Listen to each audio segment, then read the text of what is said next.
Assalamualaikum warahmatullahi wabarakatuh. Perkenalkan, nama saya Firdi Sania Diasta dengan NPM 19 063784863. Pada kesempatan kali ini saya akan mempresentasikan hasil kerja kelompok tugas prinsip sekuen dan stratigrafi dari kelompok 10 kelas B. Berikut adalah kelompok saya dengan pembagian tugas. Siva mengerjakan tugas stratigraphy and lithology exercise, Gibran dan Raffi mengerjakan tugas graphic correlation and biostratigraphy, dan saya sendiri mengerjakan tugas correlation biostratigraphy exercise. Untuk tugas pertama, stratigraphy and lithology exercise, di sini pada soal diberikan data section, baik nomor 1, 2, 3, dan seterusnya. Terdapat perlapisan section A, section B, dan seterusnya, di mana kita harus mengkorelasikan berdasarkan litologinya. Nah, untuk mengkorelasikan berdasarkan litologi ini, terkadang pada satu wilayah itu terdapat perbedaan antara satu wilayah dengan wilayah yang lainnya. Hal ini bisa jadi dikarenakan terjadinya proses erosi sehingga terdapat lapisan yang hilang, atau bisa juga pada zaman dahulu suatu lapisan tersebut berada di bawah permukaan air laut, namun sekarang berada di atas permukaan air laut.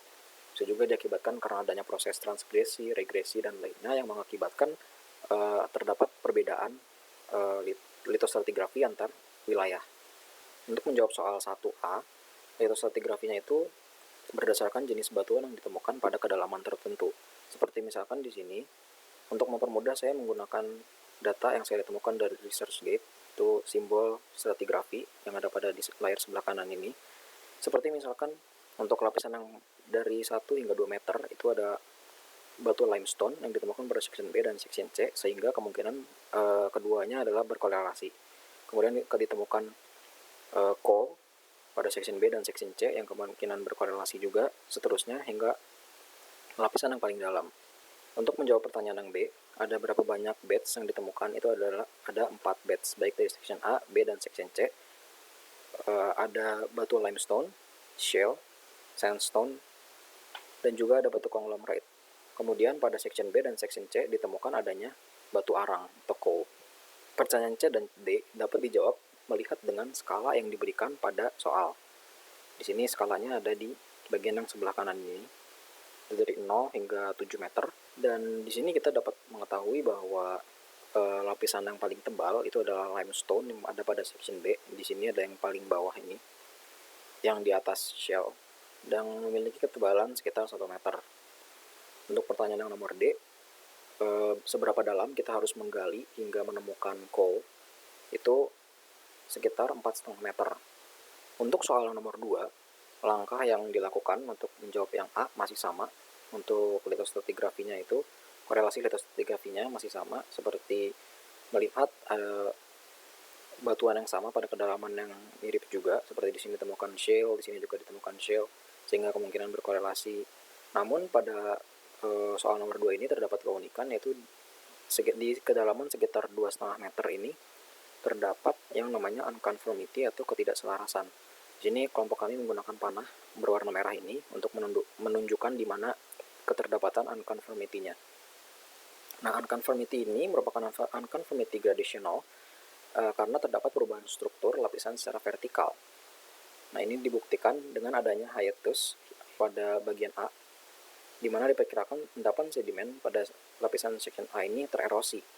Untuk jenis batuan apa yang ada di section B tapi tidak ada di section A itu dapat kita lihat, itu adalah batu sandstone dan juga coal atau batu arang.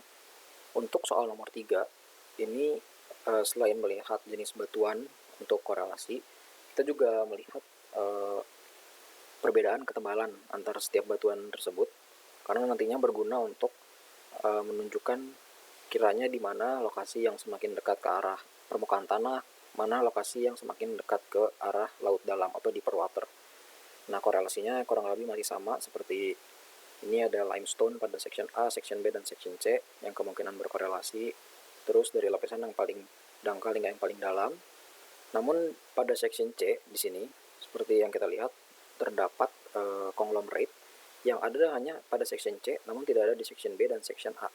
Hal tersebut kemungkinan karena batu conglomerate tersebut mengalami pinch out ke arah kiri, sehingga hanya ada pada section C, tidak ada di kedua section A dan B.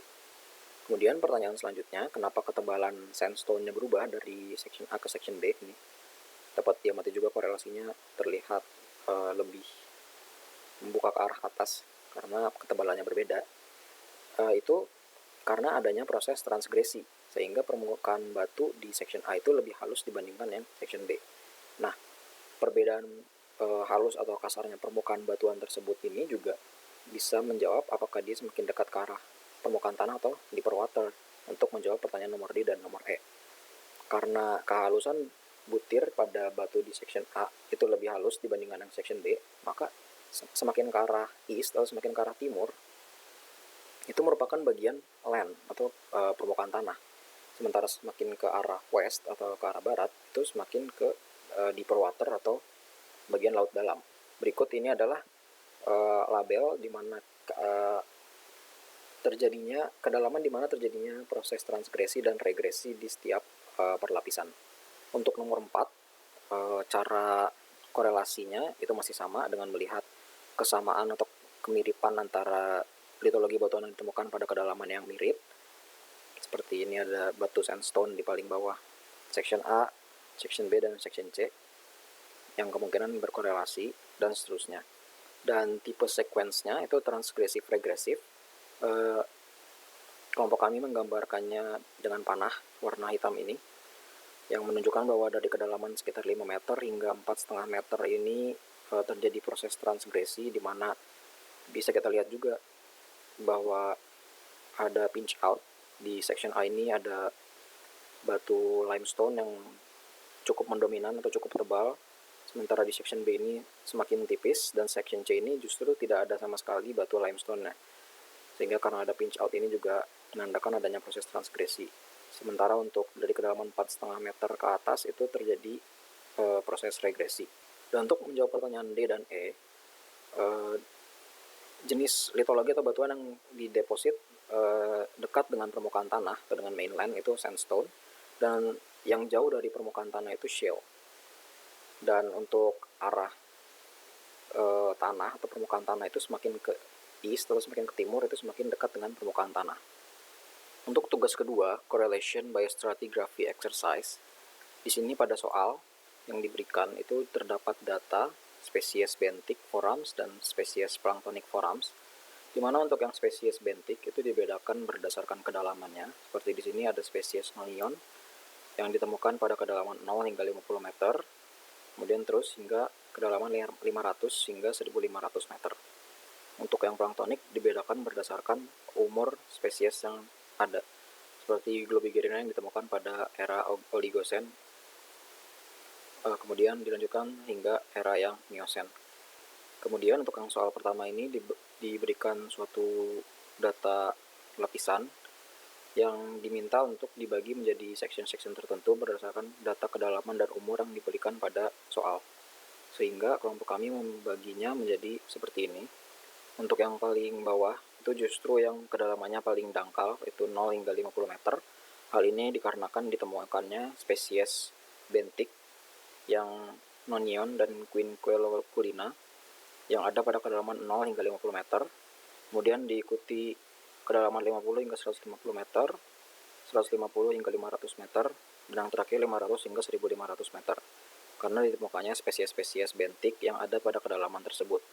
Untuk spesies planktonik yang ditemukan pada kedalaman 0 hingga 50 meter ditemukan spesies Globigerina yang ada pada era Oligocene, sehingga di sini kami menunjukkan bahwa lapisan paling bawah ini adalah umurnya sekitar 23 juta tahun yang lalu, kemudian diikuti dengan kurang lebih 20 juta tahun yang lalu, dan lapisan selanjutnya masih kurang lebih 20 juta tahun yang lalu, dan yang terakhir adalah dari 20 juta hingga 16 juta tahun yang lalu.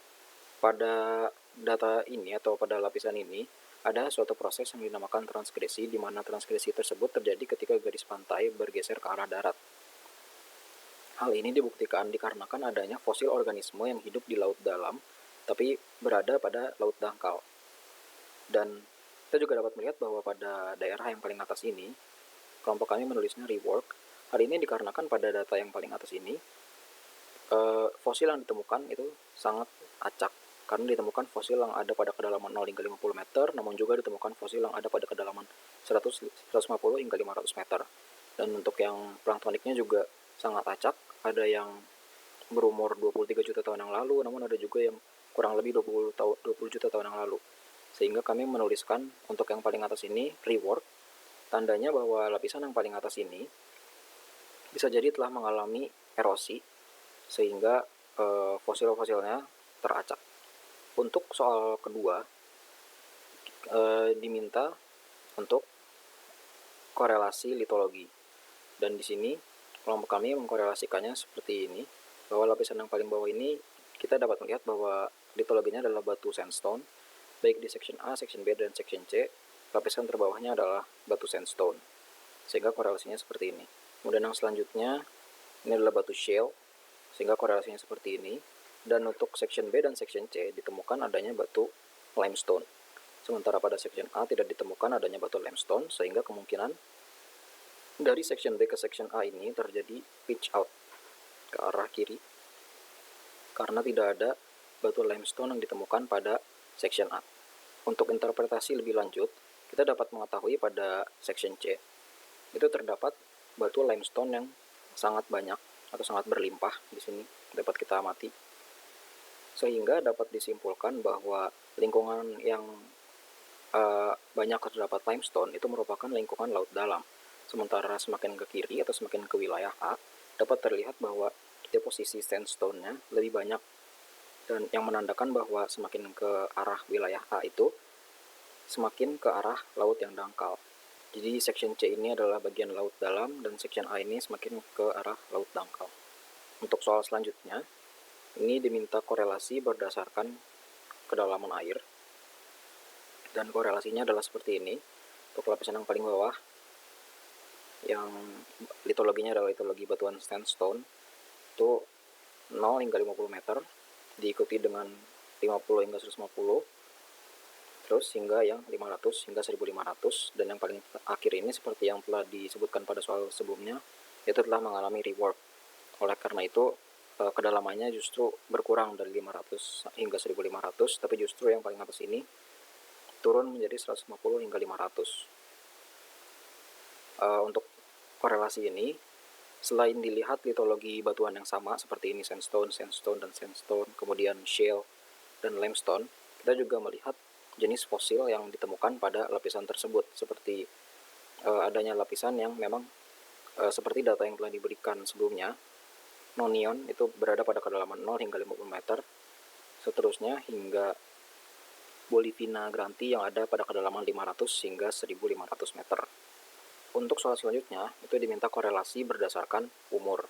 Itu masih sama caranya dengan soal-soal sebelumnya, namun tidak hanya melihat jenis batuan seperti sandstone, shale, dan lain sebagainya, kita juga melihat jenis spesies yang ditemukan. Seperti di sini untuk yang paling bawah adalah Globigerina, yang berdasarkan data yang diberikan, Globigerina ciperonosis ini ditemukan pada era Oligosen atau sekitar 23 juta tahun yang lalu. Kemudian terus hingga yang paling atas itu sekitar 20 juta hingga 16 juta tahun yang lalu.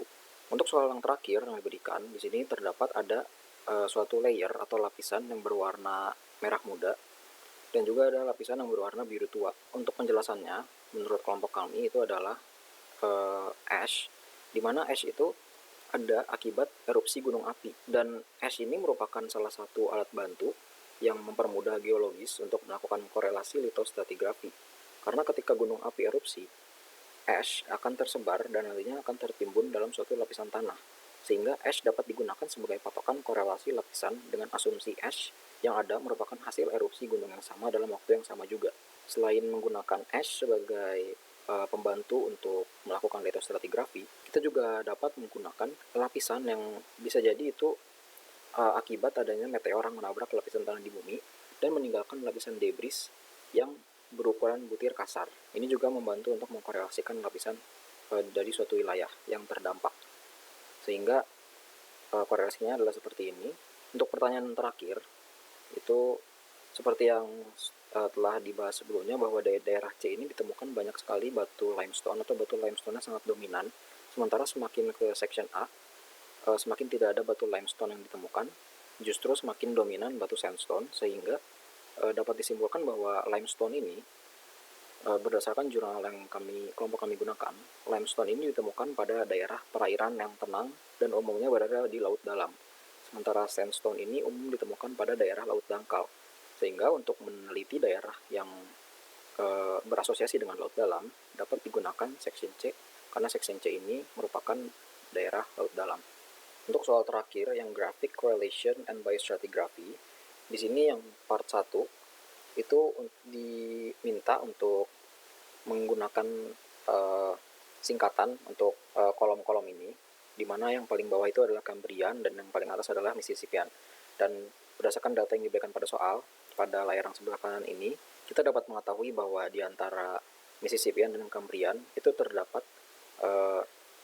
daerah yang berumur Ordovician, Silurian, dan Devonian.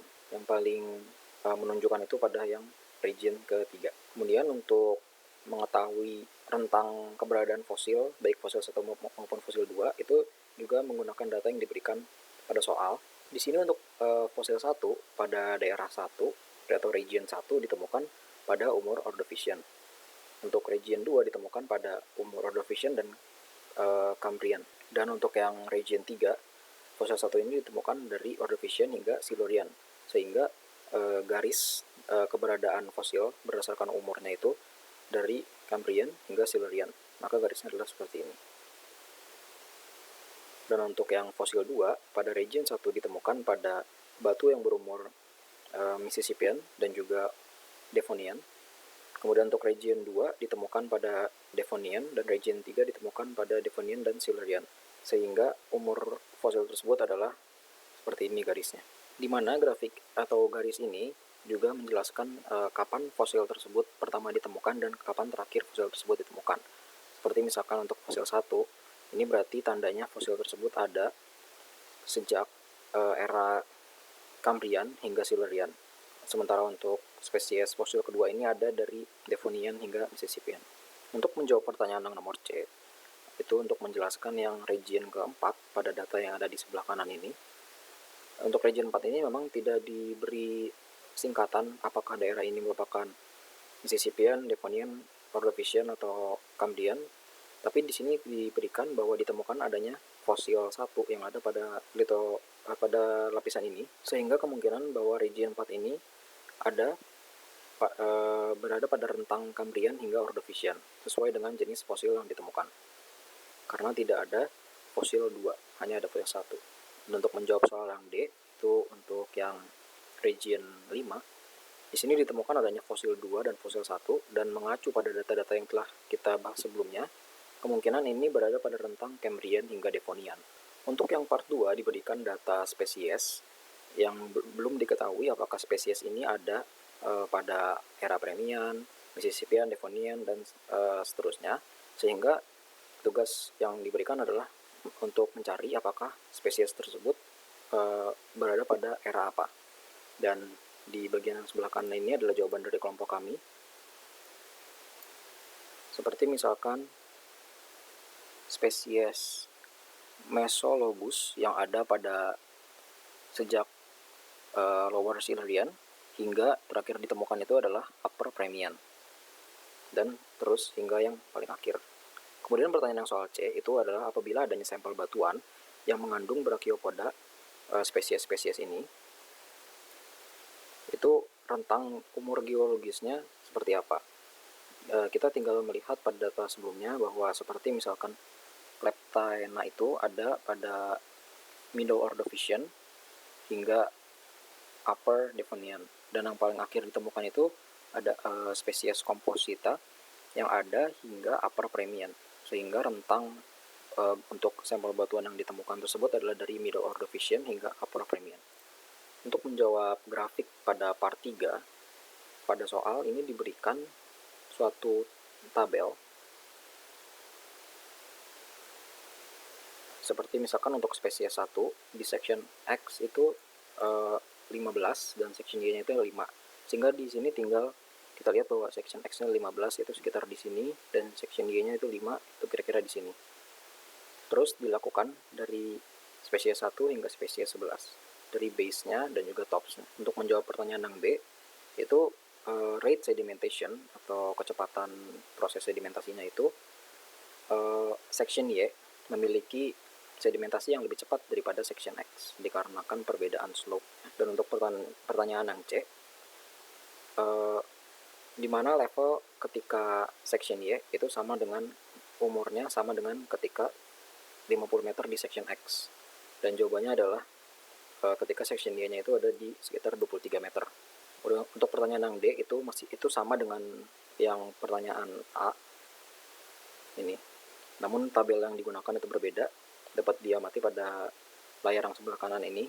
Spesies 1 section X-nya 14, section Y-nya 20. Kelompok kami menggunakan milimeter block untuk soal yang ini. Dicari dari spesies 1 hingga spesies 11 baik base maupun tops. Laju sedimentasinya ini ternyata baik yang X maupun yang Y itu sedimentation rate-nya atau laju sedimentasinya sama. Tidak ada perubahan slope pada grafik tersebut. Dan untuk pertanyaan yang terakhir, kenapa ada beberapa data point yang tidak tepat pada line of correlation-nya, itu dikarenakan adanya interval of biozone atau ada gaps antara keberadaan spesies yang ditemukan. Berikut adalah referensi yang kelompok kami gunakan untuk membuat atau untuk menjawab pertanyaan-pertanyaan ini. Terima kasih. Wassalamualaikum warahmatullahi wabarakatuh.